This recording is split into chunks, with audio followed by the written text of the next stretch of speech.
We have here today Emelie Kallen, Miss Emily as I refer to her and as my children refer to her. She is currently one of my most crucial vendors in my outsourced child management solution that I've developed for my company. And I'm very thankful to have her. She's going to tell us all about the challenges and the experiences that she's had teaching remote preschool children.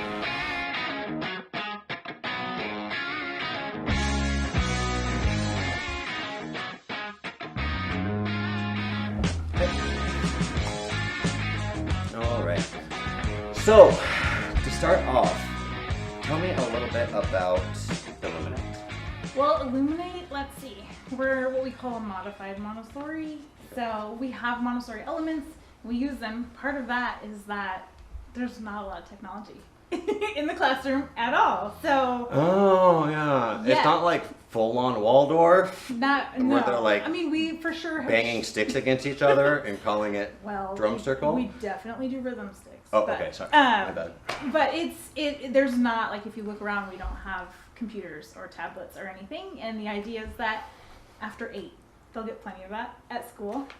For now, we know kids use them at home, but we want school to be a place where it's literally just working with those things. Tangible manipulatives that they can touch and move and in the physical world. So that's okay. So I promised you that I would not go off the questions, but I'm too fascinated by this. Yes. I have to ask. So do you think with the move to digital, like in this day and age, educating our children, educating the next generation, I would think, but I'm not a teacher, is about preparing our kids for success in today's world. And yet all I hear is no screen time, no screen time, no screen time. What up with that? I think the idea behind that is screen time a little later. And when we know kids are getting it a little, well, depending on the home, they're either getting it a lot or a little. Well, I hear in other homes they actually let their kids watch TV. Is that true? It's true. Oh. They stay up to 2 hours a day. Really? Yes. Our pediatrician There are parents out there letting their kids watch TV for 2 hours a day. See, this is why when I go to the pediatrician's office, I'm like, oh, we're doing okay after all. Pediatrician's almost as much fun as the dentist. So, or confession. I think if you're not going over that, that's what they recommend. Personally, It's a little bit too much. I do think kids need to learn in the real world. If you constantly are in front of a screen, it's not real life. It's not touching things. It's not experiencing the actual real environment. So I think those foundational things and getting kids to play with each other, and when you're on a screen, it's you and a computer. So I think that person-to-person communication, the problem solving, all that stuff is so crucial, before age 8. And I noticed, I don't know much about older kids, but I know that it started to happen in my kids' lives at school around second grade. They start doing a lot more on the computers and typing and things like that. So it comes. So I think those beginning years, you set the people skills. Okay. Well, yeah, I'm just worried because my children, when they turn 8, it'll be the first time they've ever seen a screen, and I'm afraid that they're falling behind. No, you're totally fine. Good. So you've been cruising along. You have a wonderful program. I have 2 kids now in this program. I speak highly of it. And what happened? Oh my gosh! So March came, and we were. And I was on vacation, by the way. If you remember, Connor, my child was. Yes. He was on we were on vacation, so I was just out there, and I was like, I wonder what they're doing back in Oh my gosh. Seattle. And people were like, we might have to close schools for 14 days. And we're like, 14 days! And so, anyways, we slowly I feel like I tried to be the Mrs. Positive and be like, it's okay, we're only half day, it's okay, we'll glove up, it's okay. And then it crashed, and it became evident that, we literally had to lock our doors. So, that was going to change. That's literally going to change the way we did preschool, or we just had to close. So that was the decision that we had to make: is do we close, or do we try to do something online that would give kids a little bit of what they're used to. That was our choice. It's not a fun choice. Nope. Right? And there's so many aspects of this that I really want to add. It's so tempting to go into being a father, to go into the child aspects, and I do want to touch on that. But I also want to recognize that there's so many other aspects to it. from your point of view, there's the business owner aspect. So you're a business owner, you're an employer. So you have the welfare of you have employees, you have children, and you have parents. You have government officials saying one thing or another. You have all of these different variables. And the burden of everyone's health, like and in your hands. And the burden, and plus a virus that back in March we were not sure that it was not the next zombie apocalypse. Yeah. It right? felt like that. So all of this, and you are an independent, you are a woman-owned business, single entrepreneur, all by yourself. Like, I have a business partner that I can call and just like whine. Yeah. Right? Like, everything's bad, and he's like, suck it up. You don't have somebody. And one of the first things I always like counsel people to do when they're starting a business is like get a partner. Yeah. Right? And not your spouse. I have a mentor. Right? Which You have, is helpful. okay. Yeah. Well, that's another subject, but okay. That was helpful. So that is very helpful. So, which kind of brings me to one of the next questions, which is, where did you turn? What were some of the resources? And we can talk about the mentor, but what other resources? And what resources would you recommend if there's other people out there that find themselves in this situation, other educators? What would you recommend they do? Absolutely. It was, I mean, it truly was, do we try to do something or we just shut down and see what happens? But this is my business, and it's like between me and my husband, I'm like, well, at least we know my job's safe, but with the coronavirus, like, this is totally different. Like, mine became the one that he's in IT stuff, and so his was safe. If anything, it's ramped up. Yeah. And I'm like, oh my gosh, I was for sure, people will always have kids, I'll always have my job, but right. But this changes. So yeah, when this happened, that friend, my mentor, I remember calling her and just being like, I don't know what I'm gonna do. I'm so overwhelmed. I don't even know nobody does this. We're like in uncharted territories here. It's not like there's a template for this. Right. How to do online preschool. Well, people are doing online high school, and people do K-12. That's kind of my question. Is there a template? Like, because I'm sure you did what anybody would do. Google. I mean, please help. Death, doom. Did not know of any online programs for preschool. There are now, because this needs to be an option for people now. But there's a reason why. It's too important to be together when they're young, which we can get on that later. But yeah, so my friend, who I was just like, I am so overwhelmed. I don't know. This might be the end of Illuminate. And she was like, do you know about Zoom? And I was like, I don't know anything. I don't know anything. And she knows me. And so she just was like, let's set up a time. And she very sweetly treated me like I was 80 years old, which is very helpful because my skills are that of about an 80-year-old. So she sat down and was You're talking about like technical skills. Yeah. Okay. I mean, I literally never heard of Zoom. I'm like, I don't even know what that is. I have no idea. So she sat down and walked me through that, how to set it up, how to do it, how to navigate it. And then I felt like enormously more confident. Like I couldn't. Okay. I had no confidence. I was like, at least I have this. I could meet with my kids with this. So someone. Like tip one, have someone that knows something. Okay. And she organizes more people than I do. So whenever I go to her, I know she's already done my struggle, but on a bigger scale. So she's really good at figuring out how to do it. Been there, done that. Yes. Okay. And then I fiddled around on YouTube.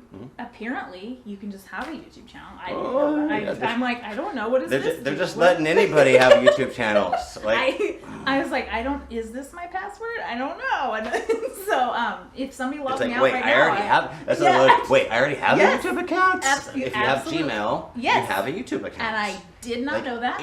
This is what people don't understand, and people like you that I talk to all over the world are starting to realize just how easy it is to get online. And they're also starting to realize that even if they don't think it, they're already online. I'm already online because I didn't have to create anything. Yeah. I was already there. It was like, oh, my channel? What's that? So anyways, I started, and if I can do that, honestly, if I can do YouTube, anyone can do it. And again, though, the challenge is no skills. So my phone's what I used, and I had my kids with me, and we're, singing and stuff, and if they started fighting, I'd just push them off the screen and keep smiling because I'm like, we're 10 minutes in. I don't know how to pause this. I'm not redoing 10 minutes. I don't know how to edit this. I'm giving them like the hairy eyeball. There's no fixing in post. I'll see you later. Get out. So that's... that's how that went. And I guess the other thing was just watching my kids at school. Like, as things rolled out for my elementary age kids, I was like, oh, what are they doing? Could that be adapted for preschool? So I like that, and a lot of people don't want to talk about this tactic in business, and it's a perfectly valid business strategy. Yeah, no. Well, my business partner says, steal shamelessly, right? And it's true, but you just put your own spin on it. Don't just copy what others are doing. Yeah. So the big thing with going remote was that we lost. In the classroom, you have a little thing with Connor, and I've got a different little thing with this kid, and it was so like they felt special in an individualized way. Yeah. But then when we went on Zoom, they're just one. They're like we're teaching to the group, and they're it wasn't literally special anymore. They're literally silenced. Yeah. They're literally on mute. Yeah, and if they're not on mute, it's so overwhelmingly loud that I've got hard of hearing students who are going, my hearing aids are blowing up and this is too overwhelming, and then kids are overstimulated and then they have to get off. So it's like there was no easy. So I mean, a few things that we did, like the waiting was hard with Zoom. So like as kids are getting on, it takes like 10 minutes to get everybody there. Like there's like a 10-minute window where some kids are early and some kids are a little bit late. And so it takes time to get them in. So we would do the guessing game. I have we were talking about oceans. I've got the jar. How many whales do you think are in the jar? Everybody get, and then they're hearing. So this is something that could totally be adapted to corporate life. I think so. By the way, so let's do a little raffle prize or something. Right, but I don't care if it's a preschool or if it's a corporate Zoom meeting. There's always that awkward 3 minutes. Totally. Shall and we then get started? Like, do I look is at my anybody else phone dialing in? for How a many bit? and dialing in? Well, I'm just going to go on mute, right? And it's just this really awkward thing that happens every single meeting, usually because people are like waiting for me to dial in because I'm always like 3 minutes late. But like let's come up with some kind of guessing game, right? Icebreakers or something, because then you get in and then they're like, oh wait, what's happened? Someone's guessing, and you're just more in tune than if you're looking up there and assembly's like, we're just waiting for a couple more. The waiting was hard, so the guessing game helped. Let's see.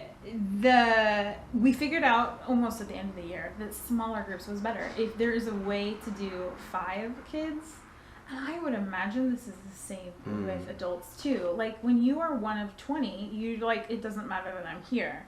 When you're one of 5, there's more personal connection. You get to share more often, and it feels more like a living room conversation than like a corporate thing. Well, yeah, and this is true, and it's true in academia is what I'm thinking of, because I teach a class at the graduate level, and the same situation. My class was in March, so I was in the same situation as you, and I was like, well, guess I'm making this remote, which sucks because it's in Monterey, California, and that frankly is my wife's and my vacation. We go drop the kids off and go to Monterey, and like every single penny that I make teaching there just goes into the steak and lobster. But so I was really bummed. So I had to transition it into online. And the one thing and I had a mix of YouTube, what do they call it? Asynchronatic. Or asynchronous is the term. That's this is what we use in university. Yeah, so I provided an asynchronous lesson plan. But then I had an office hours on the weekend where I just was there and people could come in, and people didn't show up because it was a big enough group where they could get lost in the crowd. Totally. So I think that's something that could.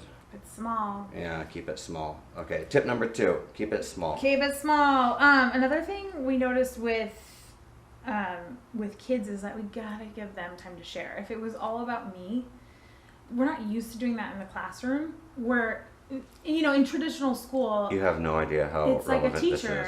This is. Yeah, I mean, in traditional school, or if you think about college or anything, it's like a teacher lecturing, and then you're like absorbing. In preschool, and particularly here, the kids are working and I roam around and I check on them and assist them. It's not focused on me. So that switch was so hard. So we had to figure out a way for them to kind of own the Zoom call in a way. Like, what's your part in this? And I think, so giving them time to share, like we usually did at the end, like we finished up, we're like, what do you guys want to tell me? What happened this week? Did anybody lose a tooth? Whose brother hit him? Yeah. All this stuff. So it's like, oh, well, this is my part. Like trying to find ways for them to do that.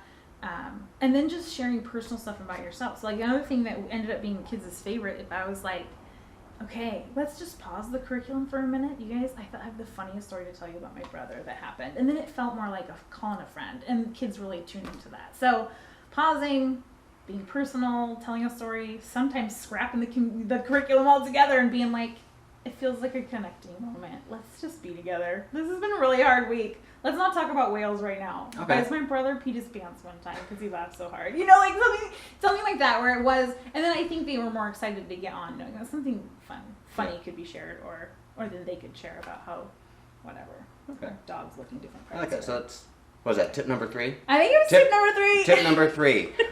Make time for small talk. Small talk? Make yeah, time and for stories. For stories. I Make think time for stories. Make Story time time for is stories. important. It is, and we learn from them, for Okay. sure. I think another big thing was to First of all, I love this because I don't even have to interview you because you've got like your My monologue. notes. This is great. So just keep going. You do Okay. you. I think the last thing with that was, well, 2 things. We tried to incorporate a lot of what we did before because we didn't want when we were meeting to be all new. We wanted to do some stuff that they were familiar with, maybe in a place, which is why our YouTube videos were done here and not at my house. We wanted that to look I was familiar. wondering about that Yeah. because you could have taken the easy route out and just done it at your house, Yeah. but yet you were doing it here because I recognized it immediately. Yeah. And you don't even let me in the door. Like you keep that. Like I know those What is colors. that lock called? I have the door latch. I know chain. the chain. The chain. Yeah. You keep the chain. I don't even come in here that often, but as soon as I walk by Yeah. because we put it on the big screen, baby. Right? There's a Pops lot and of Miss popcorn. Emily in there.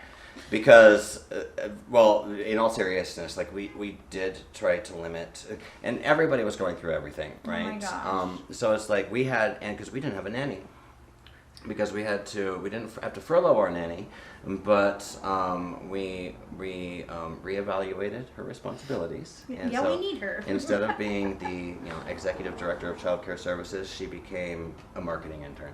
So we put her to work doing other stuff with my company, but that meant my wife and I were just alone with the kids, and we had to keep working. Yeah. So it was like, and at this point, my wife, because she's smart, because she knows best, mind you, but my wife decided that we should really limit screen time. Yeah. Where I was like, you know what, turn on Scooby-Doo for 8 hours. We got to get some work done. Is this ideal? No. But your channel, thank God, because your channel At least it's education. was the authorized channel. It made it through the firewall, and so we were allowed to play your channel. And I think it really helped seeing the familiar faces. Yeah, and those songs are songs that we Right. sang when we were together. And hopefully those feelings and those funny things that we said and did were like, oh yeah, I remember that when we were together. And So that was a big deal. and thank you for sending home flutes. You're welcome. Yeah. I got one back broken half. What does that mean? That sounds about right.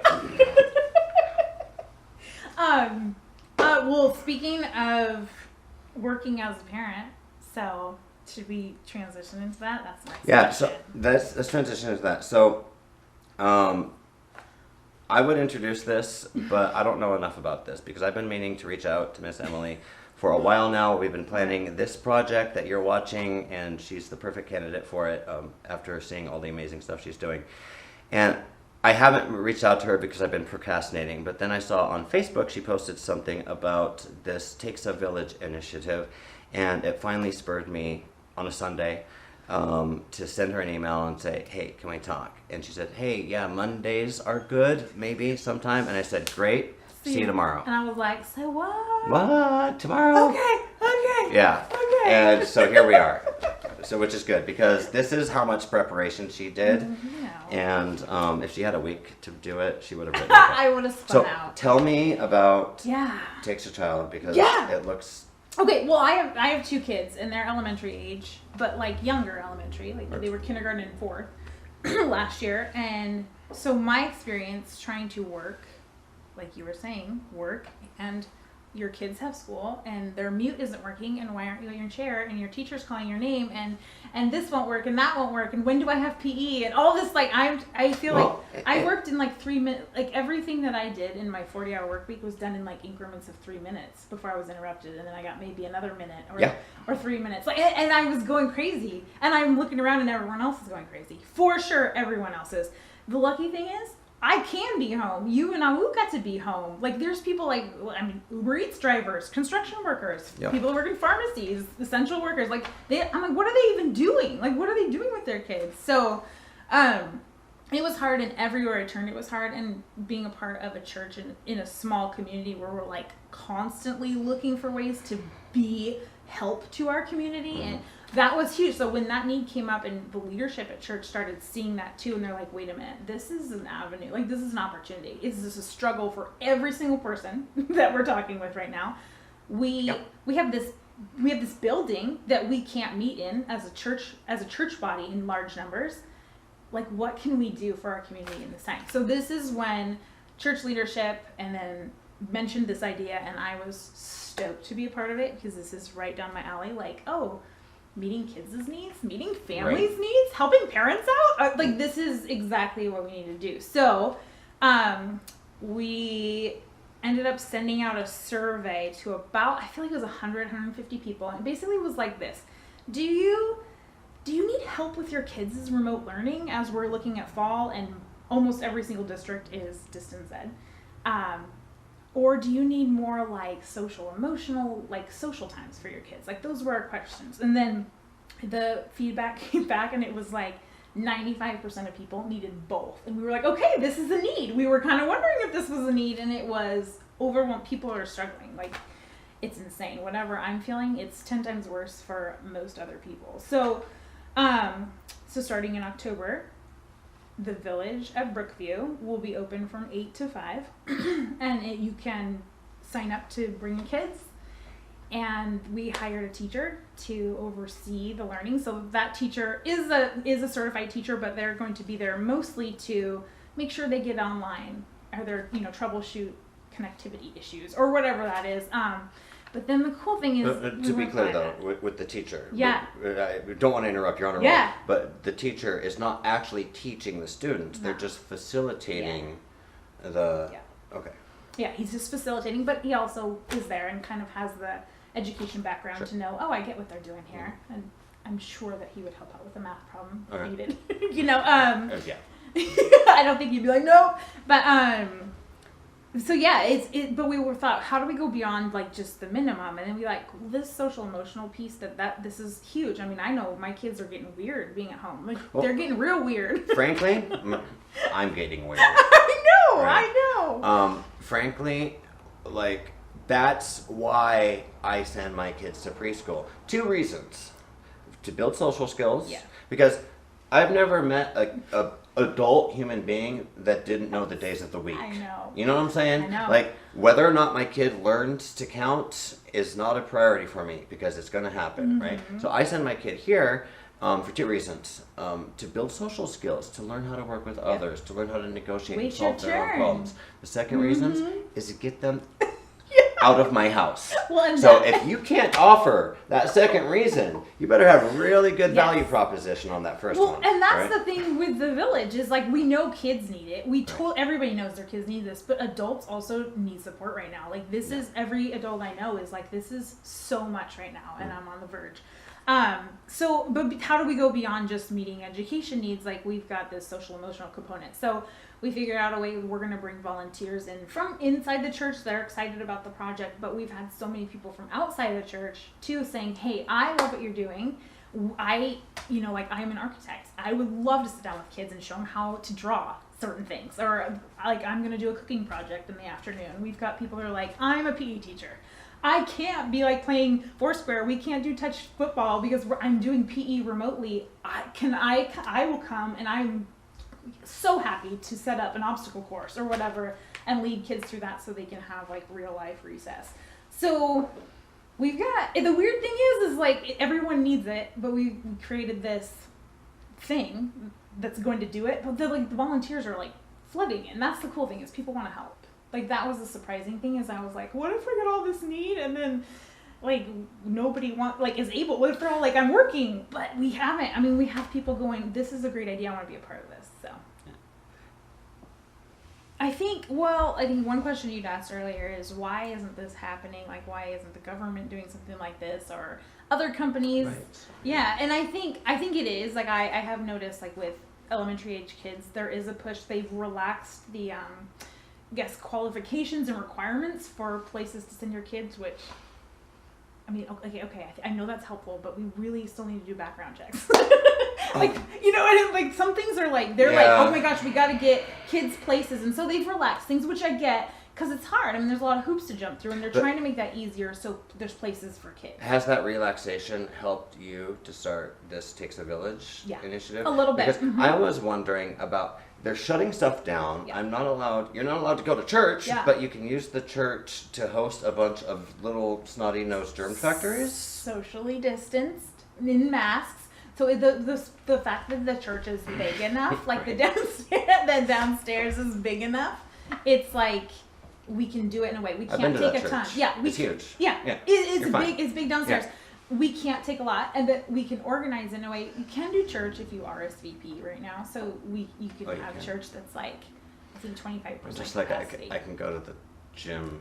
Yeah. So we're doing a lot of our meeting. It's hard enough to go to the gym. We're not meeting together as a church, but that's. I mean, for me, that's fine right now. We're in the middle of something kind of big, but we can use this building for something else. I'm sorry. Oh, you're not meeting together as a church. You're just using the resources that have been bestowed upon you to help those in need. Okay. How dare you? We're shifting how we're doing church, and that is totally fine. I think you're doing it pretty darn good. If you're focused on how you can help the community, then I think you're doing it right. Yeah, and that's. I mean, honestly. Like with the village, we've set it up so that it's pods of like 10 kids, so it's like 10 families, and it's like if you were to bring both of your kids, they could come and not count as two because they're sharing the same germs. They're like counting as one. Do you know what I mean? So we have small pods and we have different. It's households, not kids. Households, right? Exactly. Yeah. So you can have 10 households of kids together, and they're all tracked and they're kind of staying together, but they're getting time with other kids, and it's done in a safe way and following all of the Department of Health regulations about sanitizing and wearing masks and things like that. So, I think it's exciting, and I think that the need, like there are places doing this, but I think the need is just far outweighs what's available. And then the cost. I mean, you know this. You have 2 kids at school. You're paying for 2 kids in preschool. Worth every penny. But think about the cost. I mean, my sister is a single mom. She has 2 kids. They're supposed to be in school right now. She works like 70 hours a week or something, and she basically has another mortgage, and she knows that she's lucky. Trust me, like, Mrs. Johnson did the math, which is basically take the monthly tuition and times it by the whatever. Yeah. And that was, honey, don't do the math. Just don't, right? And because it's like, especially in this time, right? I'm sorry, I'm going to get off. It's okay. Because I'm going back to the school. But it's like, when I saw it, what I thought was cool. Can we just talk about this? Can we go back to Illuminate for a sec? Because and it's related because we were talking about people banding together, people coming together to support a cause, and Illuminate has a strong community built around it, and it's community in the true sense of the word, which means it's not managed by you. It's a parent teacher, or parent. I don't have time for that. Right? Neither do I. I mean, I hear there's a strong parent community. I'm just. They haven't invited me to any of their parties. But what I was going to say is like, I'm not getting invited you had to either. stand in, and you were real with us, right? You were real with the parents, and you said, look, here's what's going on. We're going to do the best we can. We'll keep you posted. And you kept us posted, right? You kept us posted. Like, you didn't keep us waiting. And like, you asked the hard questions and talked about the tough subjects, like, are we charging during this time? Yeah. And how much are we charging? Yeah. Do you want to continue? Do we offer you, because we're on contract? It was so scary to ask that. Like, I asked that on that balls. survey, and then was like, oh my gosh, the results are coming in. Like, I don't even want to look. It was so scary because people totally could have been like, we're not going to pay. Our kids are home. This is crazy. And you could have, we would have had every right. I'll tell you what, if you didn't ask that. Only one family said, this is not going to work for us. And God bless them. I'm sure. They ended up coming back. Oh. Well. So it's totally fine. Seriously, so everybody came back. Yeah. So everybody that we had was here at the end of the year. I think when they heard that it was going to be the rest of the year, they were like, yeah, we gotta have something. We gotta have something. And so that's what we did. I'm just amazed. Yeah, that's incredible. That's just not knowing, and we're talking about last year, or we're Yeah. talking about renewing this year. Oh, that was last year. That was last year. That was people that could have been like, you know what? They could have been We're like, 3 months away from the end of the year. Let's Bye. just save our tuition, Yep. and they were loyal. Like they knew that without that money, I wouldn't get paid. Just Miss let's be Hillary honest, wouldn't get that's paid. why they. I mean, we've had this conversation before. Like that's why we did it, right? It wasn't. It wasn't for the music. It wasn't for my YouTube videos. But you guys did. But you they knew. were amazing. But I think because we're small enough, you guys knew that. Like, oh my gosh, you know. Well, I'm a like, small these business owner. Yeah. Right? Like I get it. I gotta eat too, and I think people were like, "This isn't somebody's livelihood." And Miss Sophie and Miss Hillary, like you guys knew that if you polled, it wasn't just like some corporation or whatever. That it was literally, I wouldn't have a job. So Yeah, no, I wouldn't be. I would have been calling to cancel that contract like that for KinderCare, right? Or whatever Olive Garden daycare is out there. But what an awesome segue, because now you get the opportunity to pay that forward by giving your time. So let's talk about, you said you have a ton of volunteers. So it sounds to me, my guess, because I know how these things works, my guess is if people watch this, all of my 0 subscribers, because I haven't started this channel yet, but if people will watch this and they're going to want to volunteer, my guess is you're probably filled up with volunteers, but are there any slots left? there will be, for sure, Okay. starting later in October. Can people contribute in other ways? Absolutely. If you go to the village at brookview.com, there's a nice little donate button. We'll put it And right you here can do it. on screen And with the the thought magic with of that- video editing. Nicola, put it right here. Nicola, I know you're very busy. Oh my gosh. Well, and the cool thing is with the village, we don't want money to be a barrier from anyone accessing this. It's a huge need, and the thing is it's a need for people who actually can't afford it. If you can afford to send your kids to a private school that is meeting or whatnot, it's not, you know, that's not as big of a deal. It's still, of course your kids are welcome there too. It's like, It's a donation base. it's the food bank. I hate to call it that though, because it's like food bank is commodity, and this is like the future of our species. But it's the food bank. You know, it's like I can afford groceries. I could go get free groceries. Yeah. But I'm not going to. Right. So I love that. We figured out that if people that can pay will donate, if you think like $20 a day, it will. And then if you could, you pay a little extra, it helps pay for someone else. Because there is cost. I mean, we need to rewire the bottom of the church so that we can have 16 laptops going at once, which means, you know, How's that wiring? You know, knob and tube plug-ins, wiring. things like that. It's an old building. It's an old building. Yeah. Thankfully, again, this is someone who was like, what are you doing? Oh gosh, I'm not big on education. Oh my gosh, I am an electrician. You need what? And so this is like a reason where people get excited, and that's when you look at people's gifts and talents and you're like, you're an electrician? I know how you can help. So it's really cool because people are excited to help in ways that you wouldn't think. They're like, well, I'm not a teacher. Well, I don't like doing art projects. You're an electrician. We need someone to wire this downstairs. So, so that, and then we're paying, you know, the teacher that we have, we would like to pay him a living wage. That'd be nice.